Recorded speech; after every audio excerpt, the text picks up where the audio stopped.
Mən deyəndə ki, vaxtında maşınınızı qulluq elətdirin. Elə bilirsiniz ki, yalan deyirəm və yaxud da ki, özümə görə deyirəm. Bizim üçün fərq eləmir. Bizim servisə kim, hansı avtomobil yaxınlaşırsa, biz o maşını diaqnostik eləyəndə bir ödənişimizi alırıq. Kapotu qaldırıb saldıranda da ödənişimizi alırıq. Podiumka qaldırıb altına baxanda da biz ödənişimizi alırıq. Bizim üçün fərq eləmir. Müştərinin burada 1000 manat xərci çıxacaq, 100 manat xərci çıxacaq. Bizim üçün heç bir fərq eləmir. Biz sizi düşünüb deyirik. Sabahsı günü mühərrikinizlə bağlı böyük bir problem olanda yenə xərci çəkən sizsiniz, yenə pul sizdən çıxır, avtomobildə yenə sizindir. F30-un sahibi dünən yaxınlaşdı, bizə yoxlanış elədik. Avtomobilin sahibinə bildirdim ki, bunun sepubun başmağı qırılıb. Gördüm, biraz tərəddüd eləyir, özləri də arxa kadrdadır. Deməli, avtomobili sahibinin ilə birbaşa iştirakçı ilə mühərrikin söktük və karteri indi avtomobil sahibinin yanında söktüm, çıxartdım.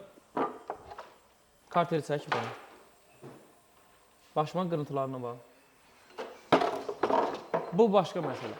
Yaxınlaş bura. Başmağa var bir dənə. Heç nəyinə əl vurmamışam. Avtomobil sahibinin birbaşa yanında, özləri də arxa kadrdadır, özləri də şahidlik edirlər. Birbaşa avtomobil sahibinin yanında karteri çıxartdım və çıxardandan sonra olan vəziyyət gördüyünüz kimi göz qarşısındadır. Yağ kəpkirinin başını tutub, mühərrikə yağ qalxmır. Sabahçının böyük bir problem olur. Sonra mühərrik yığılmalı olur və yaxud da ki, yeni mühərrik almaq lazım olur. Çox böyük fəsadlara törədir. Üst başmaqlar qırılır, tökülür düz içərisinə. Nə baxın, görürsünüz. Hər tərəf başmaqdır. Bir dənə, nə bax. Bax.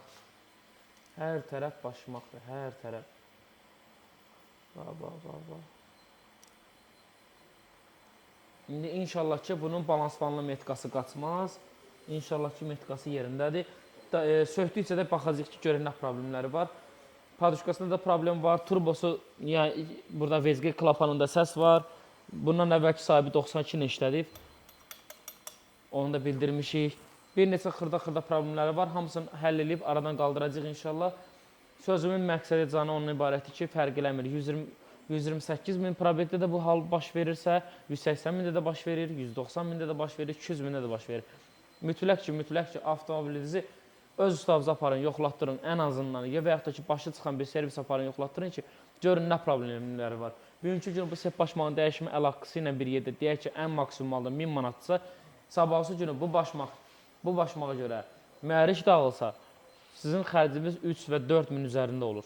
Yəni, seçim sizindir, pul sizindir, can sizindir, özünüz bilərsiniz. Bizdən məsləhət olaraq avtomobilinizi vaxtında qulluğunu elətdirin.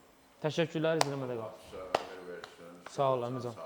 Sağ ol, Əmizan. Yəni, görsəm, dünən mən dediyim kimi çıxdı. Yəni, yaxşı ki, sənin hələ mühərrikin dağılmıyor. Yaxşı ki. İndi bir dənə biz nəyə baxacaq axırda?